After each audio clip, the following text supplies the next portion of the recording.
Peristiwa menggegerkan anak membunuh ayah dan neneknya di Lebak Bulus, Jakarta Selatan, menjadi sorotan publik.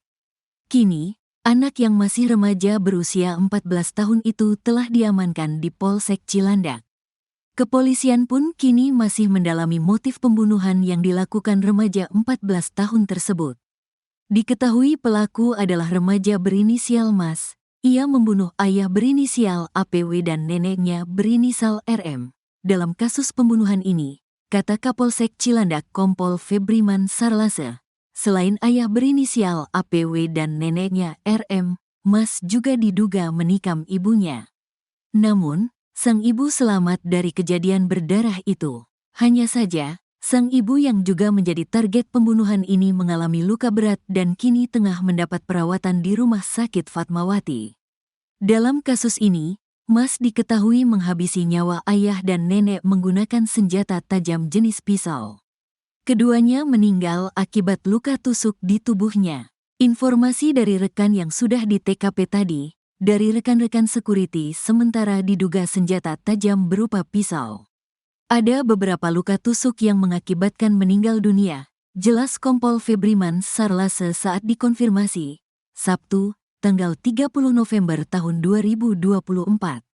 Kedua korban ditemukan tak bernyawa di lantai dasar rumah. Dua-duanya ada di lantai dasar, ungkap Febriman. Untuk ibu sementara sudah kita bawa ke Rumah Sakit Fatmawati dalam keadaan luka berat, imbuh dia. Saat ini, petugas masih mendata nama-nama ketiga korban. Kasus ini juga masih dalam penyelidikan polisi. Remaja berinisial Mas langsung meninggalkan rumah usai membunuh ayahnya, APW, dan neneknya, RM, di kediaman mereka di Lebak Bulus, Cilandak, Jakarta Selatan, Sabtu, tanggal 30 November tahun 2024, dini hari. Berdasarkan keterangan petugas keamanan kompleks, anak di bawah umur itu tampak berjalan kaki dengan cepat. Saksi T, security, melihat pelaku.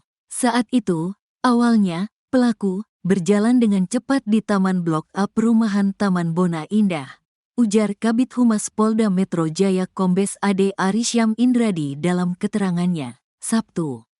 Oleh karena itu, petugas keamanan yang sudah mendapatkan laporan pembunuhan di rumah korban langsung memanggil Mas.